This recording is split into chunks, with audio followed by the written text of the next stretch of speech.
નમસ્કાર મિત્રો, હું કનૈયાલાલ મીરાણી આપની પોતાની મનગમતી યુટ્યુબ ચેનલ શિક્ષણ સફરમાં આપનું સ્વાગત કરું છું। આ ચેનલ ઉપર શૈક્ષણિક માહિતી, અભ્યાસક્રમ, શિષ્યવૃત્તિ પરીક્ષાઓ, સરકારી યોજનાઓ, સ્પર્ધાત્મક પરીક્ષાઓ તથા કમ્પ્યુટર અને ટેકનોલોજીને લગતા વિડીયો અપલોડ કરવામાં આવે છે। હજી સુધી તમે જો આ ચેનલને સબસ્ક્રાઇબ ના કરી હોય તો સબસ્ક્રાઇબ કરી દેજો, તમારા મિત્રોને શેર કરી દેજો અને બેલ આઇકન દબાવી દેજો જેથી અમારા નવા વિડીયોની અપડેટ આપને મળતી રહે। નમસ્કાર મિત્રો, આજે આપણે ધોરણ 8ની અંદર નવી સ્વાધ્યાયન પોથીના ભાગ નંબર 1નું સંપૂર્ણ સોલ્યુશન છે જોવાના છીએ ગુજરાતી વિષયમાં। ચાલો યાદ કરીએ, એનું સંપૂર્ણ સોલ્યુશન આપણે જોઈએ છીએ। તો તમે જો હજી સુધી આ ચેનલને સબસ્ક્રાઇબ ના કરી હોય તો સબસ્ક્રાઇબ કરી દેજો અને સાથે સાથે બેલ આઇકન પણ દબાવી દેજો જેના કારણે અમારા નવા વિડીયોની અપડેટ તમને મળતી રહે। ચલો આપણે આજે જોવાના છીએ પાના નંબર 12 થી 16નું સોલ્યુશન। અગાઉ આપણે આ ચેનલની અંદર 1 થી 11 સુધીના પાનાનું સોલ્યુશન મૂકેલું છે। તમે જો હજી સુધી એ વિડીયો ના જોયા હોય તો તમે જોઈ લેશો। ચલો આપણે હવે શરૂઆત કરીએ છીએ। પ્રશ્નો જે તમને આપેલા છે, પહેલો પ્રશ્ન આપેલો છે કે નાની માં કોને કહેવાય। તો અહીંયા કને તમને આ જે પ્રશ્નો આપેલા છે એની આપણે શરૂઆત કરીએ છીએ। ચલો, તો નાની માં કોને કહેવાય? તો અહીંયા જવાબ આવશે આપણા મમ્મીના મમ્મીને નાની માં કહેવાય। ચલો, બીજું છે શાંતાબાના વ્યક્તિત્વનું ટૂંકમાં વર્ણન કરો। તો શાંતાબા સપ્રમાણ શરીર, વાત્સલ્યની મૂર્તિ, બોલીમાં મીઠાશ અને અનુભવી તેમજ ધાર્મિક સંસ્કાર ધરાવનારા હતા। ચલો, ત્રીજું છે આ ફકરામાં માખણ શબ્દ માટે કયો શબ્દ આપવામાં આવ્યો છે? તો જવાબ આવશે નવનીત। ચોથું છે શાંતાબા એક ધાર્મિક વ્યક્તિ તરીકે કેવા હતા? તો અહીંયા કંઈ જવાબ આવશે દેખાડો ન કરતા પણ ધર્મ ભાવે એ કર્મયોગ કરતા। પાંચમું છે કર્મ શબ્દથી શરૂ થતા બીજા 5 શબ્દો લખો। તો કર્મદીપ, કર્મરાજ, કર્મવીર, કર્મચારી, કર્મધાર્ય। ચલો, એના પછી વિદ્યાર્થી મિત્રો, ક્યારેક આપેલી સામગ્રી, ઘટના કે પ્રસંગને આધારે તો ક્યારેક અનુભવના આધારે આપણે જવાબ આપવાના થાય છે। તો એના આધારે આપણે અહીંયા કને જવાબો જે છે જોઈએ। પ્રશ્નો જવાબ તમને આપેલા છે। રાજા શૂરસેન કેવા હતા? તો જવાબ આવશે આપણો એ, ચતુર। અહીંયા કને તમને ઓપ્શન આપેલા છે, ઓપ્શનમાંથી આપણે એ પસંદ કરીશું, ચતુર। ચલો, બીજું છે શૂરસેન લગભગ 100 વર્ષ જીવ્યા હતા, એનો મતલબ અહીંયા આવશે એ, પૂરા 100 વર્ષ। ચલો, એ ત્રીજો છે આ ફકરામાં બહુ જૂના માટે કયો શબ્દ વપરાયો છે? તો જવાબ આવશે જરી પુરાણો। ચલો, એના પછી વાત કરીએ આપણે મહાવરાની। તો આપેલી ઘટના પ્રસંગને વાંચો, સમજો અને ત્યારબાદ ઘટનાને આગળ વધારો। તો અહીંયા કને તમને એક ઘટના આપેલી છે કે એક દિવસ જનક રસ્તાની બાજુમાં ચાલી રહ્યો હતો। અચાનક જ તેણે બચાવો બચાવો એવી બૂમ સાંભળી અને જનકે જોયું તો રસ્તાની આ જે છે આખે આખું તમને અહીં આપેલું છે, તમે જોઈ શકો છો। બૂમ સાંભળી અને જનકે જોયું તો રસ્તાની પાસેની ઝાડીમાં એક વૃદ્ધ માણસ પીડાથી કણસતો પડ્યો હતો। એ વૃદ્ધને જોઈ જનક તરત જ તેની પાસે ગયો। એ વૃદ્ધને પગમાં વાગ્યું હતું અને લોહી પણ વહેતું હતું, એટલે જનકે રૂમાલનો પાટો વાળ્યો અને તે વૃદ્ધને બાજુના ગામમાં દવાખાને લઈ ગયો। સમયસર સારવાર મળતા એ વૃદ્ધનો જીવ બચી ગયો। તો આ રીતના આપણે એને પૂર્ણ કરવાનું છે। ચલો, બીજો છે તમને યાદ રહી ગયો હોય એવો તમારી જિંદગીનો સારો બનાવ કયો છે તેનું વર્ણન તમે કરો। તો અહીંયા આપણે જિંદગીનો સારો બનાવ લખવાનો છે। આપણે લખીએ કે અમારી શાળામાંથી ગયા વર્ષે સૌરાષ્ટ્રનો પ્રવાસ ગોઠવાયો હતો અને અમે ગીરના જંગલમાં પણ ગયા હતા। ત્યારે અમે સિંહને જોયો હતો અને તે પણ અત્યારે નજીકથી ટીવી કે પુસ્તકમાં ચિત્ર સ્વરૂપે જોયેલ, પણ નજર સામે પ્રત્યક્ષ જોતાં હું અત્યંત ખુશ થયો હતો। ચલો, ત્રીજો છે તમને ટીવી પર આવતો કયો કાર્યક્રમ સૌથી વધારે ગમે છે, કેમ, અને એ કાર્યક્રમ વિશે ટૂંકમાં ઉત્તર આપો। તો અહીંયા આપણે એના વિશે જવાબ લખીએ છીએ કે મને ટીવીમાં આવતો તારક મહેતા કા ઉલ્ટા ચશ્મા કાર્યક્રમ સૌથી વધારે ગમે છે, કેમ કે તેમાં હાસ્યની સાથે એકબીજાને મદદ કરવાની ભાવના દર્શાવવામાં આવે છે। આ કાર્યક્રમમાં ગોકુલધામ સોસાયટીમાં રહેતા લોકો એકબીજા સાથે હળીમળીને રહે છે અને મુશ્કેલીના સમયે એકબીજાને મદદ કરે છે, તેમજ સૌ સાથે મળીને તહેવારો ઉજવે છે। ચલો, ચોથું ટીવી અને રેડિયો પર રાજ્યમાં વાવાઝોડા અંગેના સમાચાર પ્રસારિત થાય છે ત્યારે તમે કઈ તકેદારી રાખશો?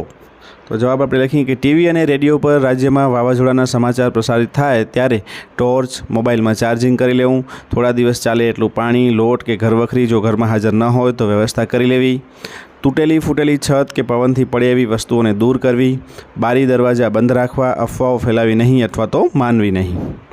ચલો, પાંચમું છે તમારો જન્મદિવસ તમારે જુદી જ રીતે ઉજવવો હોય તો તમે કયા કયા વિકલ્પો વિચારશો? તો જવાબ આપણે લખીએ કે જન્મદિવસે ગરીબ લોકોને મદદ કરી શકાય, શાળામાં અભ્યાસ કરતા જરૂરિયાતમંદ વિદ્યાર્થીઓને પેન, પેન્સિલ કે ચોપડા આપી જન્મદિવસની યાદગાર બનાવી શકાય, પછી અનાથ આશ્રમ કે વૃદ્ધાશ્રમમાં દાન આપી શકાય, વિવિધ સંકલ્પો લઈ શકાય, ઉપરના વિકલ્પ વિચારી શકાય, કેમ કે કેક, પાર્ટી વગેરેમાં ખોટો બગાડ કરવો એના કરતાં જરૂરિયાતમંદ લોકોની મદદ કરી જન્મદિવસ યાદગાર બનાવી શકાય. ચલો છઠ્ઠો પ્રશ્ન, તમારા મિત્ર સાથે તમે ફરવા જાઓ છો, મિત્રો તમને ફિલ્મ જોવાનું કહે છે, ત્યારે તમારી ઈચ્છા પુસ્તક મેળામાં જવાની છે, તો આ સ્થિતિમાં તમે શું કરશો અને કેમ? તો અહીંયા કને આપણે જવાબ લખીએ એનો કે હું પુસ્તક મેળામાં જઈશ, કેમ કે ફિલ્મ તો પછીના શોમાં પણ જોઈ શકાય છે, જ્યારે પુસ્તક મેળાનો સમય અને સ્થળ નિયત કરેલ હોય છે, તેથી મિત્રને પણ સમજાવીશ કે પુસ્તક મેળામાં અને એને પુસ્તક મેળામાં લઈ જવા પ્રયત્ન કરીશ. ચલો એના પછીનો મહાવરો નેક્સ્ટ. પહેલો છે તમને મનપસંદ 5 રમૂજી ટૂચકા લખો. તો અહીંયા કને લખીએ આપણે પહેલો, મમ્મી મેં 3 કેળા બાબુની સાથે વેચીને ખાધા હતા ને. મનુ કહે 3 કેળા વેચી શકાય તેમ નહોતા, એટલે પહેલાં મેં 1 કેળું ખાઈ લીધું, પછી બાકીના 2 રહ્યા એમાંથી 1 બાબુને આપ્યું અને 1 મેં ખાધું. ચલો બીજો, ગોવિંદ કહે આજે હું મારી છત્રી લેવી ભૂલી ગયો હતો. તો ઘેર આવીને ગોવિંદે પોતાની પત્ની રમાને કહ્યું. તો રમા કહે તે તમને આ વાતની ખબર ક્યારે પડી? ગોવિંદ કહે જ્યારે વરસાદ બંધ પડી ગયો અને એને બંધ કરવા મેં હાથ ઉપર લંબાવ્યો ત્યારે. ચલો ત્રીજો, 2 દોસ્તારો રસ્તા ઉપર સાથે જતા હતા. એક દોસ્તની પાછળ એક કૂતરો ભસતો આવ્યો, આથી એ ઘણો જ ગભરાઈ ગયો. આ જોઈને તેનો દોસ્ત બોલ્યો, તને પેલી કહેવતની ખબર લાગતી નથી કે ભસતા કૂતરા કરડે નહીં? દોસ્ત કહે એ કહેવતની ખબર મને તો છે જ. બીજો દોસ્ત કહે તો પછી ગભરાય છે શાનું? પહેલો દોસ્ત કહે પણ આ કૂતરાને એ કહેવતની ખબર ન હોય ને. ચલો ચોથો લખીએ આપણે, મોટી બહેને સોનલને એક પ્રશ્ન કર્યો. મોટી બહેન, સોનલ સૂર્ય ઉગે જ નહીં તો શું થાય? સોનલ કહે વીજળીનું બિલ ખૂબ જ આવે બહેન.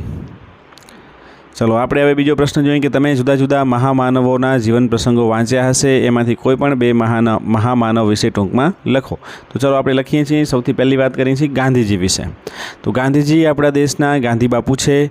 તેઓ હંમેશા સત્ય બોલતા, તેમણે અહિંસાનો માર્ગ અપનાવેલો.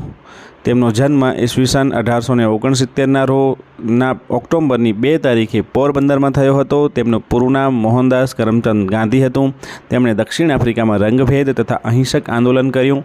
તેઓ તેમાં સફળ થયા અને તેમણે ઈસવીસન 1947માં ભારતને આઝાદી અપાવી.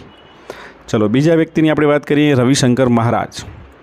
મૂક સેવકનું બિરુદ પામેલા રવિશંકર મહારાજ ખરેખર મહારાજ નહીં પણ એક સાચા અર્થમાં લોકસેવક હતા.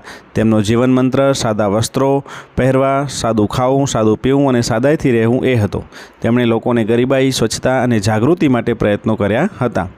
દુષ્કાળમાં તેમણે કૂવાને બોરિંગ કરાવ્યા અને લોકોને રોગમાંથી બચાવ્યા હતા. લોકોને પીવાનું પાણી અપાવ્યું હતું. તેમણે બહાર વટિયાને સીધા રસ્તે વાળ્યા હતા. આ મૂક સેવક સાચા અર્થમાં લોકસેવક હતા. તો આ રીતના આપણે 2 વ્યક્તિઓ વિશે લખી દીધું છે. ચલો ત્રીજો પ્રશ્ન કે નીચે 2 મહામાનવોના જીવનની ઘટનાઓ ભેગી થઈ છે, તેને જુદી જુદી તારવીને તમારે લખવાની છે. ચલો આપણે લખીએ. અહીંયા કને તમને આપેલું છે, તમે જોઈ શકો છો આ ડિટેલ જે છે. હવે 2 અલગ અલગ કયા વ્યક્તિ છે આપણે જુદી જુદી તારવી લઈએ. તો સૌથી પહેલી વાત આવે છે મહાત્મા ગાંધીનો જન્મ 2 ઓક્ટોબર 1867માં. એટલે અહીંયા 67 જે છે એ ભૂલ છે, એ ખાસ યાદ રાખજો તમે. અને બીજી વિગતો જે છે એ સરદાર પટેલ વિશેની છે. તો સરદાર પટેલ વિશેની માહિતી છે આપણે નીચે લખીએ છીએ અને ઉપર ગાંધીજી વિશેની લખીએ છીએ. એમનું વતન પોરબંદર. તેમની માતાનું નામ પુતળીબાઈ અને પિતાનું નામ કરમચંદ ગાંધી હતું. તેમને સૌ મહાત્મા ગાંધી તરીકે ઓળખે છે. ચલો એના પછી સરદાર પટેલનો જન્મ 31મી ઓક્ટોબર 1875માં થયો હતો. તેમનું વતન કરમસદ. તેમના માતાનું નામ લાડબાઈ અને પિતાનું નામ ઝવેરભાઈ પટેલ હતું. તેઓ સરદાર અને લોખંડી પુરુષ તરીકે જાણીતા થયા હતા. તો આ રીતના 2 વ્યક્તિઓની અલગ અલગ આપણે લખી દીધું. ચલો એના પછીનો નેક્સ્ટ મહાવરાની આપણે વાત કરીએ કે નીચે વાર્તાના વાક્યો આડાવડા થઈ ગયા છે, તેમને વાર્તાના ક્રમમાં તમારે મૂકવાના છે. તો આ વાક્યો જે તમને અહીંયા કને આડાવડા થઈ ગયા છે એ તમે જોઈ શકો છો અને એને આપણે મૂકી છીએ. સૌથી પહેલું વાક્ય આવશે અમરાવતી નગરીના રાજા રાજદીપસિંહ હતા. તેઓ ઉદાર અને પ્રજાવત્સલ્ય હતા. ત્રીજું આવશે રાજાને એક રાતે નગરચર્યા કરવાનું મન થયું. તેમણે ગામડાના એક ગરીબ માણસનો વેશ લીધો. દરવાન પાસે જઈ અને ગરીબ વેશમાં રહેલા રાજાએ નગરમાં પ્રવેશવાની માંગણી કરી. તો આ રીતના તમારે ગોઠવવાના છે. ચલો હવે છઠ્ઠું જોઈએ કે દરવાને વિનમ્રતાથી કહ્યું કે કોઈ અજાણ્યાને રાત્રે નગરમાં પ્રવેશવાની અનુમતિ નથી. તો ગરીબના વેશમાં રહેલા રાજાએ કહ્યું કે અત્યારે કોણ જોવાવાળું છે? તો આઠમું છે વારંવાર દરવાને ના પાડી એટલે રાજાએ એની સામે એક સોનામહોર ધરી અને સોનામહોરના બદલામાં દરવાને ગુસ્સે થઈ અને રાજાને તમાચો મારી દીધો. ચલો એના પછી નેક્સ્ટ આવશે કે બીજા દિવસે રાજાએ દરવાનને રાજસભામાં તેડાવ્યો અને દરવાનને રાજાએ રાત્રિની બીના કહી સંભળાવી. તો દરવાનને થયું કે એના પછીનું 12મું જે છે બીના એટલે કે ઘટના સંભળાવી. તો દરવાને થયું કે રાજા મને કારાગૃહમાં મોકલી દેશે. જોકે તેની ધારણા ખોટી પડી અને રાજાએ દરવાનની રાજભક્તિના વખાણ કર્યા અને ઇનામ આપીને એનું સન્માન કર્યું. તો ચલો આ રીતના આપણું અહીંયા કને સંપૂર્ણ સોલ્યુશન પૂર્ણ થાય છે. તમે હજી સુધી આ ચેનલને સબસ્ક્રાઈબ ના કરી હોય તો સબસ્ક્રાઈબ કરી દેજો, બેલ આઇકન દબાવી દેજો અને તમારા મિત્રો સાથે શેર કરી દેજો. ફરીથી પાછા આપણે નવા વિડીયો સાથે મળીએ. ત્યાં સુધી તમે બધા મસ્ત રહો, તંદુરસ્ત રહો.